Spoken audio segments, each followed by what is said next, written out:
without bending forward, I think this is myself.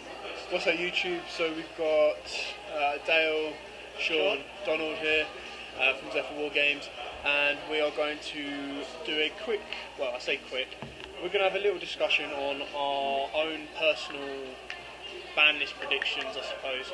So again, this is our own personal predictions, or what we feel should be banned, unlimited, so on and so forth. So nothing is confirmed, these are just our ideas. So without further ado, we'll start with what we feel needs to be banned in this meta.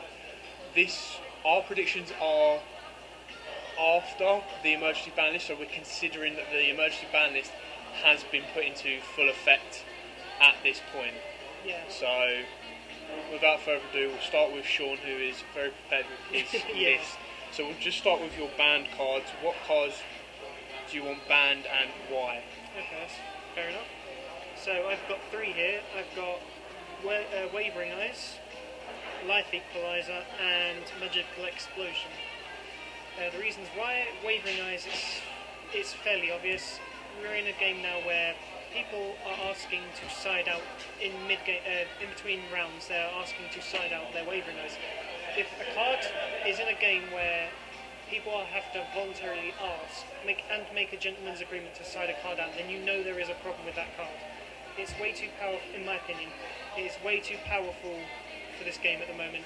I think we need to ban it for now. So what you're saying is that people that aren't running Wavering Eyes are asking their opponent to side out Wavering Eyes. If you're in a mirror match, per se, and you're playing like Pendulums versus Pendulums, they obviously both run Wavering Eyes, don't they? So in between rounds, they both voluntarily ask each other to side out both of their Wavering Eyes. Similar to Necros format, how people were asking to side out the Djinns. They would both have a gentleman's agreement to side out their Djinns, and no one was playing Djinns. And then obviously this was a conspiracy about how Patrick Hoban sided out one Djinn and put another one back in. So they both side out both their Wavering Eyes, so it doesn't come to that. Because obviously you use Wavering Eyes, they chain Wavering Eyes, and it's stupid. Then for my second and third, it's obviously degenerate FTKs, OTKs and stuff. Life Equalizer facilitates too many OTKs. Then obviously if we left Magical Explosion, then that would just people would just switch to blasting the ruins instead. So I'd say to stop all these Royal Magical Library, FTK, OTKs, I'd say Life Equalizer and Magical Explosion would hopefully do the trick. Because I'd say, personally, Royal Magical Library isn't per se a problem card, it's the cards you use with it. So that's just my views on cards banned, just through. Okay. Donald, do you want so for my list, I chose Wavering Eyes and Elder Entity Norden.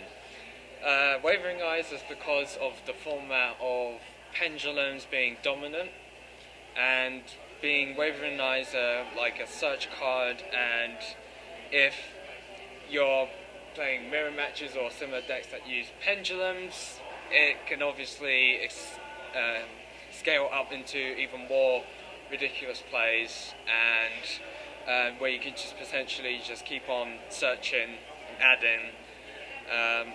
For Norden, I felt this was a need simply because a lot of games can be decided with just the instant fusion Norden overlay into a rank 4 and then determine the game. As I speak from experience, as one of my opponents just top decked instant fusion, was backed in a corner, played it, Norden, and then went into number 82 and attacked me directly for game. So you say Norden, any thoughts on instant fusion? Instant fusion shouldn't be hit simply because there's many other targets for it, and there are many other decks which run instant fusion but not for Norden. Personally, myself, I'd agree. I don't have any plans to ban instant fusion either, but I was just wanted your thoughts. Really. Yeah. Dale? Okay. I don't really have that strong of a ban list, to be honest. I'm too nice with the decks. I don't want to see decks being torn apart by being banned. I think decks should be weakened, but not destroyed like Necros obviously was hit massively. Over time. So even then, I don't really. I see the issues that Wavering Eyes brings, and I see the issues that Norden brings as well.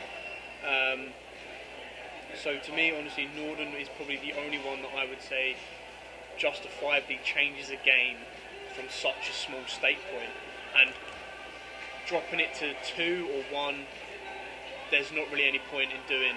It's either ban it or not, or don't touch it at all, because people can still play at 1. It will still have the same effect. You just do more instant uses to use it.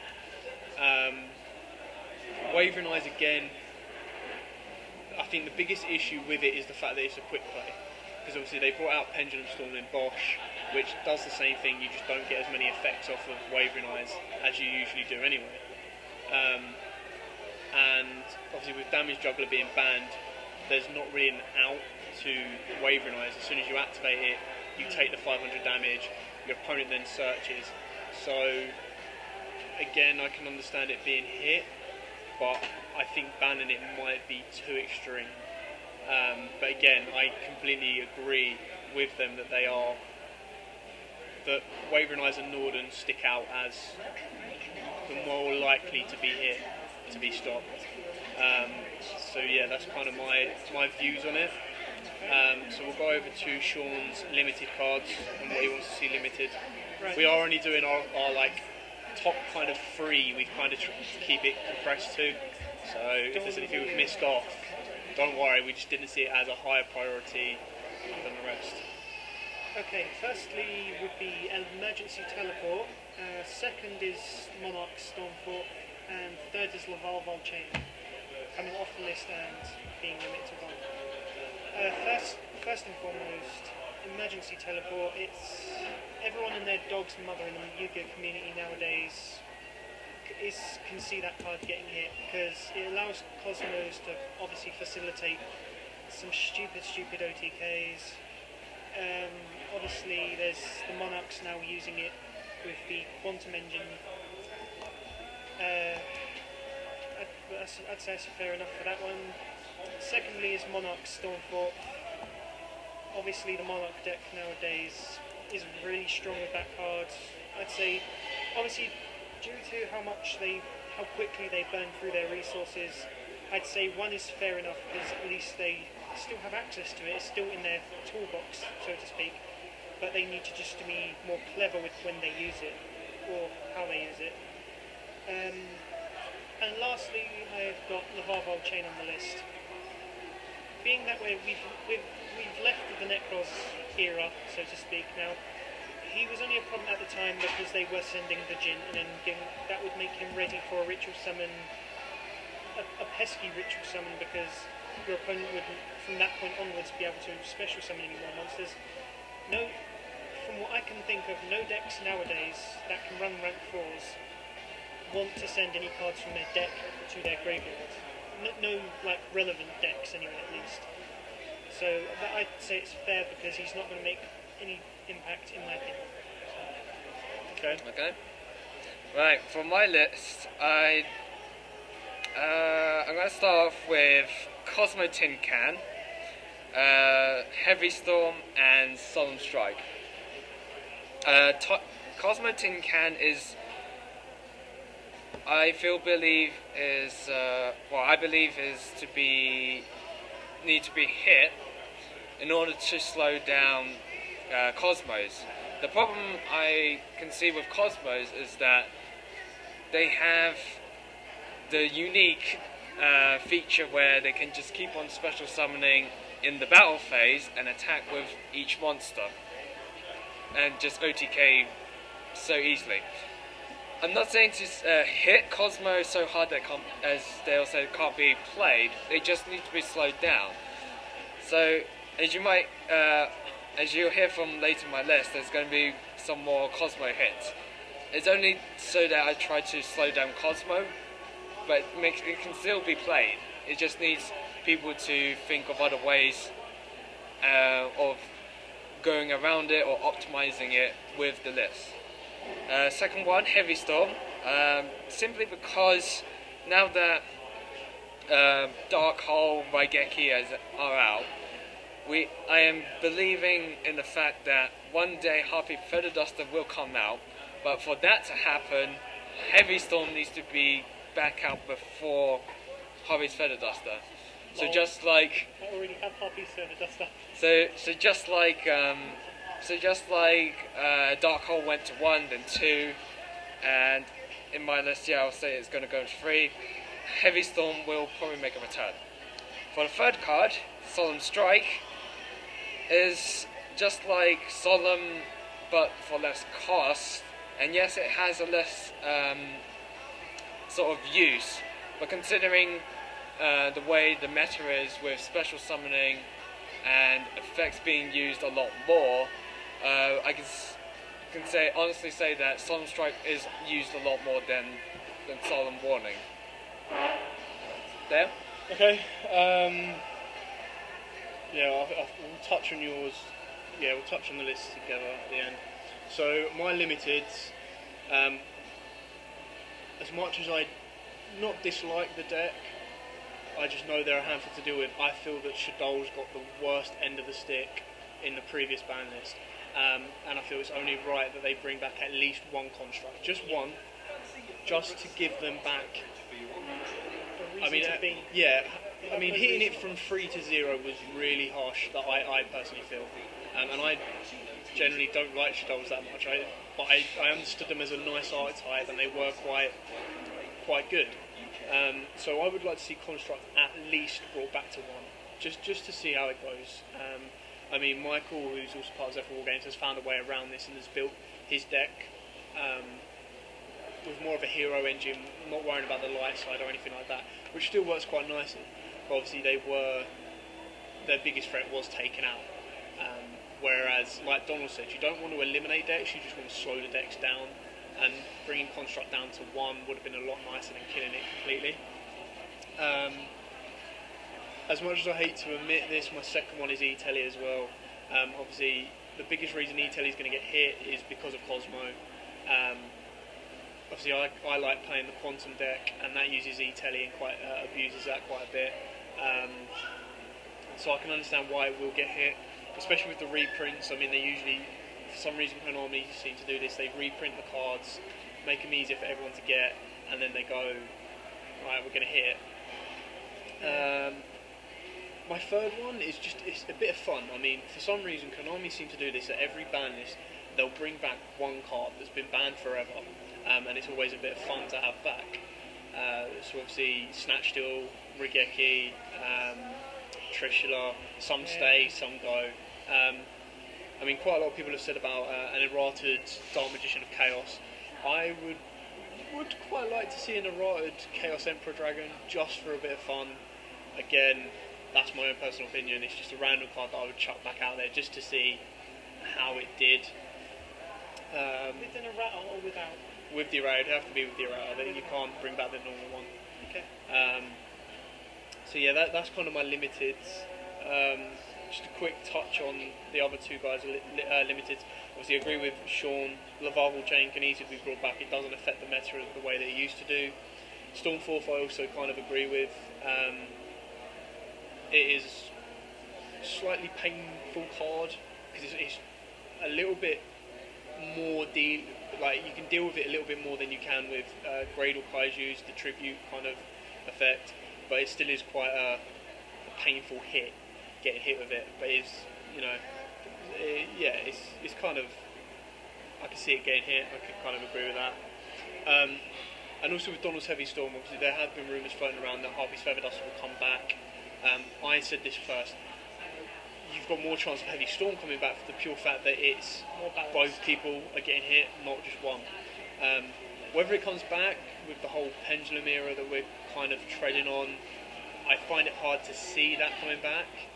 But I see where Donald's coming from, is with the pure fact that if you're going to bring back Spell Disruption, that's going to be the first one you bring back, not Harpy's Feather Duster, just for the fact that you balance it out. What were your other two, Donald? Sorry. My other two was Cosmo Tin Can and Solemn Strike. Cosmo Tin Can, yeah, I can see it going down to 1. It hasn't been out for long, so you might hit Farm Girl harder than you would Tin Can, but again, either way is possible. Solemn Strike, terrible name, should have stayed at Solemn Notice. I can see it getting hit, just not as severely down to 1. I feel that Strike is not as effective as Judgment and Warning, just for the pure fact that obviously Judgment and Warning will stop the spell effects, so like the polymerizations, the Red Eyes fusions, the Stoll fusion, stuff like that. Whereas Strike is, they're kind of harder to use. Yes, you'll use them on a full-on pendulum scale summon, that's fine. But then if you're using it to negate an effect and the opponent's monster, well, you wouldn't do this. But if your opponent's monster can't be destroyed by a card effect, it's redundant. So basically what I'm saying is Strike doesn't have as many outs as Notice and Judgment does. So I can see it could get hit, but less of a chance of being hit. If it's, in my opinion, with Solemn Notice, if it ever was to get here, I'd say probably 2 would be good enough. Yeah, Two would be good. agreed. I don't think it needs. But I mean, obviously, OCG they have. Is it Judgment they've got back? Yeah, 1. Yeah. So OCG got the Judgment back. I mean, that could be kind of a balance to say we're going to take your strikes down to 1, but we'll give you Judgment back at 1. Who knows what Konami want to try and cook up. So yeah. As for Judgment, I'd say wait until people stop using Ariadne. Like until there's, I'd say Judgment could come back to 1 in the TCG, but not right now. It may be a little bit in the future. I don't see Ariadne as a big player at the moment. It's a great card, don't get me wrong. Yeah, I'm just saying, if they bring back like Judgment, I can see if they do that, they would then hit Ariadne to like 1 or 2. Yeah, see, as a compensation. See, I don't see Ariadne as a direct threat at this moment. Like, see, I tested it into Tellarknights. It's kind of a side card because there's only 3 of it. You need to have it. You're harder to get that on the field. Yes, when it's on the field, it can change the game completely if it stays on the field. I mean, not paying for Solemn Strikes, your Ultimate Provenances, your Curse Seals, anything like that is amazing. But the fact that it's only got 3 of it, I don't think Ariadne will get hit because, I mean, by all means, put it in the comments below what you think and how many decks you've tried Ariadne out in. I just feel that putting Ariadne in, it has to be at 3 to make it worthwhile at this moment in time. And then you're kind of forcing it into a deck. At the moment, it hasn't found its place as a side card or a side archetype in any kind of deck at the moment that's playing meta. Oh yeah. Yeah, you're really iffy about it in your Tellarknights, aren't you? I mean, I've run it as Tellarknights and it was nice to have, but it was another card like Honest. So when it's mixed with Honest or Effect Veiler, you don't want to have it on the in your monster zone to search out. Yes, you can search out your counter traps like Supernova Alpha and stuff like that, but you'd rather put that in the pendulum zone and then let your opponent worry about, do I pop it and let him have the counter trap, or do I leave it there thinking that he's got counter traps lined up. Yes, when I tested it out at the locals, when I had it, it went really well.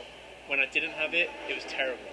So the way I saw it when I built it with my Tellarknights was, at the end of the day, I'm willing to pay for Strike, I'm willing to pay for Notice. If Ariadne's there, great, it's a free truck out. Ultimate Provenance, again, was a nice one to use without having to pay. But again, I would probably still, with Tellarknights, you could pay for the monster effect negation with Ultimate Provenance, not a problem. I did find myself sliding in Curse Seal, the Forbidden ones, obviously stopping out the spells. Again, when I'm sliding them in, I'm prepared to pay the cost for it anyway. And like I said, having Ariadne in the zone is like, yes, cool, it's free, but I don't feel it's I'm always going to main Ariadne in all of my decks that I play because all of my decks are going to contain the counter traps. So moving on to the semi-limited, so bringing cards back to 2 or dropping them down to 2s. Sure. First and foremost, reinforcement of the army to 2. Tour guide of the underworld to 2. That one's kind of a biased choice since I played BA. And thirdly, artifact moral tact to 2. Right, this one's going to be a bit of a doozy to explain. So Rotar to 2. I'd say in the meta nowadays, there aren't a lot of decks that centered around warrior-specific archetypes, like Saturn Knights or something. They're obviously the pendulum decks. They have their Armageddon Knight. Is he a warrior? Yeah. Yeah, he is a warrior. So obviously, yeah, they can turbo into their Armageddon Knight a little quicker. Okay, I don't mind. He's only nets you one XYZ monster really, because you just send the Zephyros, bounce a monster card. Yeah. So Rota, I'd say, wouldn't make anything broken. 2's okay. 2 tour guides. In my opinion, this one, like I said, is the biased choice for me. Being that in Premium Gold, Konami are printing Beatrice and a lot of the BA archetype, that would lead you to believe, hey, they're going to hit Burning Bliss in some way, because they reprint cards. That means they hit. On the contrary, in my opinion, though, on this occasion it will go to the contrary, since they're releasing Beatrice, because why would you hit a deck that you're promoting with new cards? It's just counterintuitive in my eyes, anyway. And lastly, Artifact Moral Tap. The Artifact engine isn't doing a lot, and everyone and their mother is saying, "Oh, Konami, give us 3 Moral Tap." So I thought, I'll throw the Artifact players a bone and give them 2 Moral Tap. So it's just me being nice, I guess. Okay, Donald? Yeah, as I mentioned previously in my limited list, in my semi-limited list, I would like to see Farm Girl and Dark Destroyer being hit to 2. Only simply because, as I mentioned before, just to slow the deck down. Farm Girl is your searcher. Of course, it doesn't have as much application as Dark Destroyer. Admittedly, Dark Destroyer does see a lot more play, and itself is a formidable card. However, as I feel, it just needs to be slowed down, because you use it to destroy your own monster, which is basically part of their combos, and from then they special summon more and OTK you after that. So those are 2 cards for my semi-limited list. The third one is Vector Pendulum, the Draco Overlord. Now, I'm only saying this as a player's point of view rather than the Konami's business point of view, simply because Vector Pendulum and the Draco Overlord stuff is coming out soon, very soon, and it wouldn't make sense to hit it as they're obviously promoting it, but as a player's point of view, they need to hit it so that was it Draco Pals. Yeah, Draco Pals doesn't basically become Pepe as the replacement. Yeah. So that's basically really what I say with the semi-limited. Okay. Just before, sorry, Dale, I just want to quickly touch on Donald's semi-limits. We'll touch on after. Okay, yeah. Do all the semi-limits and then we'll touch on. Okay. So my semi-limiteds, again, they're kind of similar to these guys, and it's also touching on Sean's limit of Stormforth. I don't think Stormforth should be limited, maybe semi-limited, doesn't need to be hit that deep. I also touched on Domain as well, maybe semi-limit that. And then reasoning only for the pure fact that Konami seem to have this thing where they don't like touching archetypes directly. So where, obviously, I agree with Donald that Dark Destroyer and Farm Girl could be dropped down to 2, and maybe even Tin Can just to slow them down. Konami, like they did with Tellers and Rhoda, they kind of seem to drift off and go, let's target the main cards. Let's target the generic cards like E-Tellers, the Reasonings, and stuff like that. Which I personally think is unfair, because not only are you're not, by not weakening the strongest decks out there, you're also weakening the other decks out there that people like playing for fun. So obviously when Rhoda got hit, Michael lost his Samurais, a weakness in his Samurais, UA deck got hit, stuff like that, which I kind of feel like, don't do that, because people still like playing those decks for a bit of fun. Hit the deck direct, just not as brutally as you did with Stolz. I mean, BA have kind of got away with it going throughout. I mean, they've been hit lightly, but I feel they've been hit in the right ways. So they were hit with Sears and Grass slightly dropping down. That's right, because you're not killing the deck. The deck can still be played at a competitive level, and you can find other cards to replace the Sears and the Grass, but not to the extent of making them near enough top meta, unbeatable kind of decks. I feel that's the fair way of hitting decks. Hit them directly, like Donald said, dropping the Farm Girls and Dark Destroyers down to 2. Tin can to 1. Let's be completely honest. Cosmos was still doing really well without Dark Destroyer. Dark Destroyer just took them to a completely new level and made them even better than they were. So, just by slowing them down and putting your Farm Girls to 2, I mean, you could argue and justify and say, alright, well, hit E-Tellies to 2, hit Farm Girls to 2, that kind of balances up. Then the generic decks like Quantums and that are using E-Tellies aren't getting hit so strongly, and Cosmos have been hit directly more. That's how I see it should fairly be played out, but obviously we know not everything's fair in this world. So, again, if I'm looking for it from what I feel Konami will do, I think the generic cards like Reasoning and E-Tellies and Stormforce will be hit. If I look at it at what I want them to do, I feel hitting more direct cards like Domain, Farm Girls and Dark Destroyers is a fairer way of doing it. So that's my semi-limiteds. You wanted to say something on Donald's? And yours as well, now you mentioned Reasoning. So, the Cosmo, Farm Girl and the Dark Destroyer to 2, I didn't actually want to go into a full-on thing about that. I just thought I'd say, the funny thing about Cosmo Farm Girl is that some people actually already run him at 2, her at 2, sorry. Yeah, but some people have cut it to 2 from 3. I just thought I'd say that. Dark Destroyer, I'd say, would be fair at 2, because one Dark Destroyer is enough on the board. 2 Dark Destroyers is going a bit fair. 3, which I've never seen, would be way too much. So I'd say to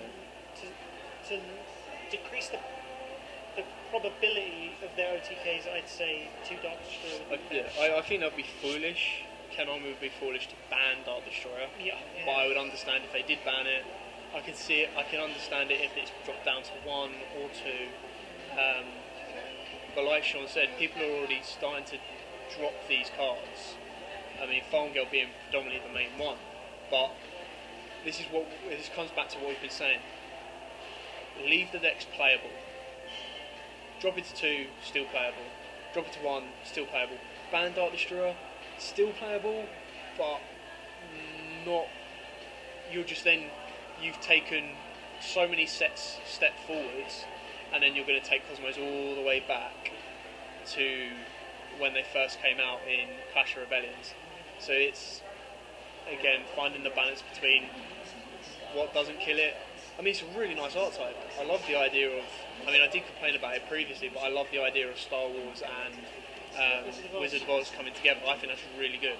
And I mean, if Cosmojo, the trap card's anything to go by, I love the look that we could be getting a kind of Darth Vader look. And also we've got the Death Star kind of ship supposedly coming out. So there's still stuff there to be admired with Cosmos. Just don't let them. I mean, I could be wrong, but if previous YCSs are anything to go by, it seems that Pepe, until they got hit, was always going to be battling it out with Cosmo and Monarchs, and it now seems, even though they have been hit, it's still Draco, Pals, Cosmos and Monarchs. So them 3 are still always competing. So it would be nice to have a bit of a change up in there with seeing Shadow's come back in there somewhere, or another deck kind of building their way back up. Cleathorts have kind of been castrated right now. But again, in all fairness, they are still kind of playable. I mean, you could bring Scout back up to 2 and let it go without the towers, but use the God cards. True summon. And one last thing before I move on to your reasoning thing. The way I see it with Cosmos is the strategy, so to speak, of the archetype is to put lots of cards on, lots of damage on board and get the OTK. my problem isn't that they can OTK, it's how often and how easily they do it. If you make it harder to OTK, then I'd say it's fair enough. Well, I mean, before they got Dark Destroyer, playing against the Cosmos, they would sometimes they could brick really badly, and they would struggle. Which is why I also say, with all these people saying hit the Monarchs like hard, like Idea and stuff like that, I think that's harsh because they brick bad. When they go off, by all means they go off, but when they brick, they are stuffed. And it's really hard to get out of the brick because it just gives your opponent, I mean, if you're bricking in game 2, it gives your opponent more time to fight, to draw into the Mask of Restricts or anything to stop your card. So, again, they did brick before Dark Destroyer, but you don't want that. They're overpowered with Dark Destroyer at 3, so find the common ground, make it so they don't brick as often, or they don't brick at all, but they don't OTK as often, like Sean said. And then last but not least, as you said, reasoning to 2. Personally, I'd say no. I wouldn't want that because two decks that I use that card, so I'd be like, no, Konami, and that's about it. Being obviously Infernoids. Well, no, I again, it's with Resistance that I put reason in there for the pure fact that, like Sean said, again, it's like a Rhoda issue. It's gonna hit more than that one deck. It's gonna hit the Infernoids. It's gonna hit Quantums. It's gonna hit Cosmo, and you mainly want to be hitting Cosmo out there. If they touch reasoning, I'll be so salty. It's kind of, I mean, Sean might have to suck it up and say hitting it at 2 is a lot better than hitting it to 1. Yeah. The chances of it being hit are slim, but it is possible the way Konami works. Okay, Konami, bargain with me here. If you hit reasoning to 2, put Monster Gate to 2. That's all I'm going to say on that, and that's it. I'm done. Rant over. So on to Unlimited, our final section. Sean? Last but not least, I have Dark Hole coming to 3. I have Dragon's Ravine, sorry. Why is Dragon Ravine still semi-limited? And Tragodia, because no one plays that card. Tragodia does nothing. My Unlimiteds are going to be really quick explanations. Tragodia does nothing, literally. Dragon's Ravine, I'd say, to push the new Felgrand and new Blue Eyes. Well, first of all, Blue Eyes that's coming out in Shining Victories, and then the Felgrand that's coming out in the structure deck. I'd say Dragon Ravine would give them a bone, and promote players to play that deck. So obviously Konami's going to make money. So that even from a business standpoint, they could release that to 3. And then lastly, Dark Hole, because I think it's a really balanced card. I have no complaints with it. 3 really. Funny enough, my Unlimited list is exactly the same. Dark Hole, Dragon's Ravine, Tragodia. Okay. Reasons Dark Hole is just like, well, you see it being limited, then semi-limited, then it's about time that you just go and unlimit it. Unless there's some deck out there can run 3 Dark Holes in the Raigeki, then sure, that's going to be a great fun deck. But even in my decks, out of like all 44 of them, even when I had to minimize from 60 cards to 40 cards, Dark Hole was one of the cards I had to take out simply because it's just one of those cards where you would rather go for your combo cards and plays rather than something that just destroys, wipe out. Because half the time you might have the card in your hand and then activate it and then attack the game, but a lot of the times now it's just you just won't have that situation. Personally, Dragon's Ravine, as Sean said, it just doesn't seem to be fair to keep it semi-limited simply because Dragon Balls are now banned. But if they do bring it back, if they do bring Dragon Balls back, then I can sort of see it staying the same. And Tragodia is, it just hasn't been doing much. After Dale's done his, I do have some remarks, but that's afterwards, like I said. Yeah. Okay, well, again, my Unlimited is kind of like my ban list. There's not anything definitive there. My personal opinion would be nice to see Rhoda back at 3. purely because most of the decks I won are warriors, but on a middle ground I'd quite happily accept it at 2.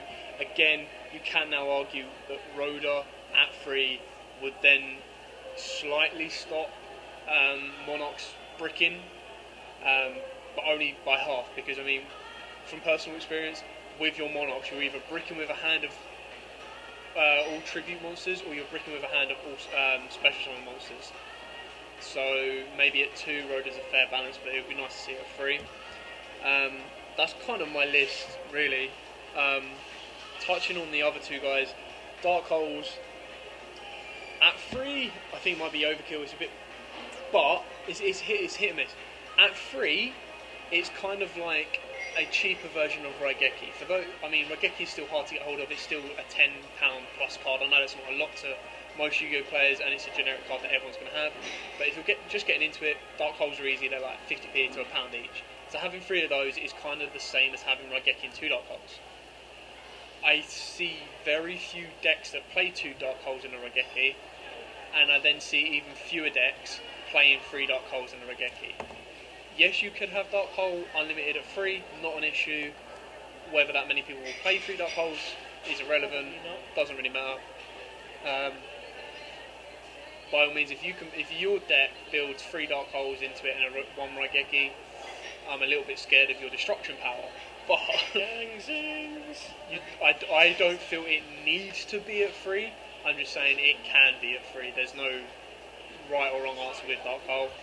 And then the other 2, again, like they said, the Tragonia it doesn't do a lot. It's not a staple card. It's not anything like that. It's the same as Dark Hole. It can be at 3. Whether people will run it at 3, whether it needs to be at 3, doesn't really matter. No one would care.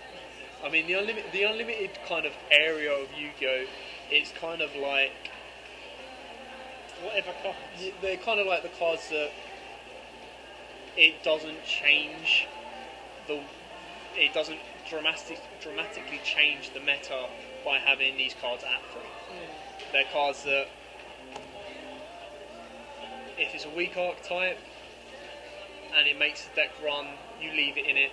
If it's a strong archetype and they're the main cards, so Farm Girls, Dark Destroyers, you need to drop them down. There's not a right or wrong answer to say Plush Fire, this card needs to be unlimited. Yes, Plush Fire Unlimited at 3, it's the same as the Farm Girl and Dark Destroyer. It's only going down. It's not coming up. It's not going to be increased in so I mean, there's more arguments for stuff like Rhoda and Dark Hole saying, look, they're not going to change. Well, Rhoda might, but Dark Holes, they're not going to change the meta. You can put them at 3 if you want to, whatever. Yeah. Just the remark I wanted to make about only Dragons Ravine. The other 2 I was solid on.